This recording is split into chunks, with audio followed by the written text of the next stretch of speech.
القارعة ما القارعة وما أدراك ما القارعة يوم يكون الناس كالفراش المبثوث وتكون الجبال كالعهن المنفوش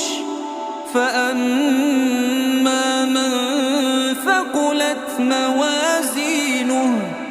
فهو في عيشة راضية وأما